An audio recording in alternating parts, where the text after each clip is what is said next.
me a story.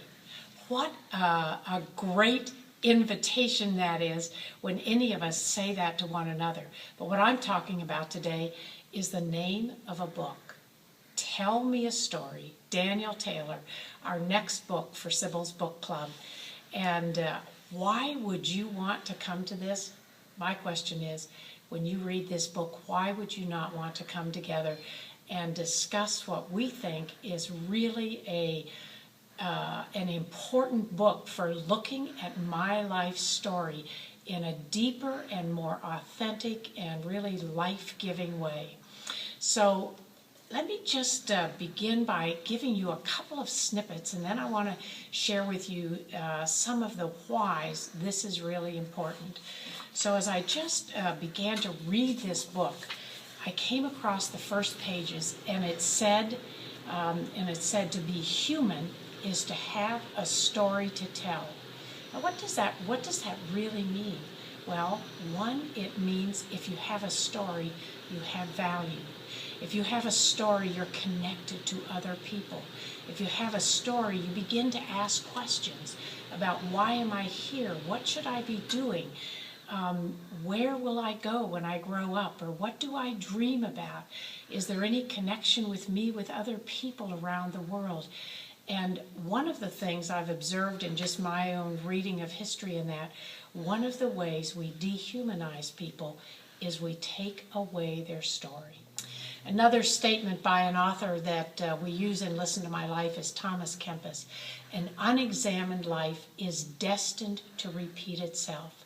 So not only tell me a story, but reflect on your story. And so one of the things we do in one of the maps is really document our story for the purpose of looking back and remembering.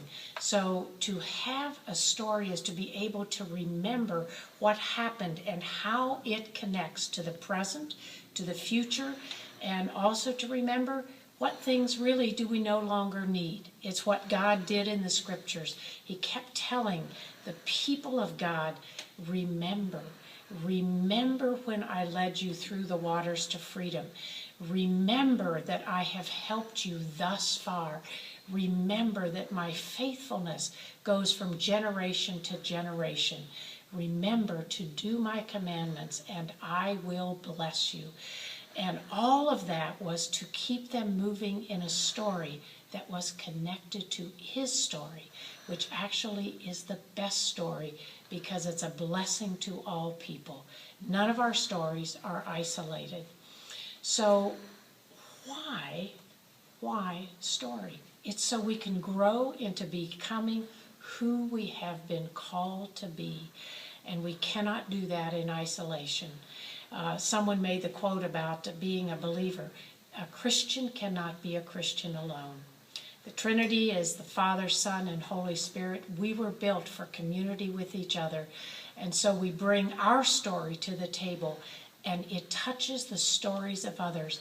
And so then we harvest that in each other, which creates a greater good for all. And then what happens? We look at the cultures we come from, and there are some things to leave in our culture.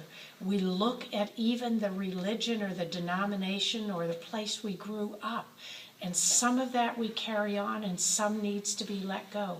We look at the ways our character was developed, and we have to say that some of us are wanting in our character development. Others help us in growing in that character development. And then the healing of broken stories. There's not a one of us who doesn't have a place, whether it's in our adult years or our childhood years, where we were treated wrongly or someone else treated us wrongly. We're not stuck there. There is a healing of broken stories that we might become wounded healers to listen to others, and we can say to them, tell me your story. Don't miss this month's book club.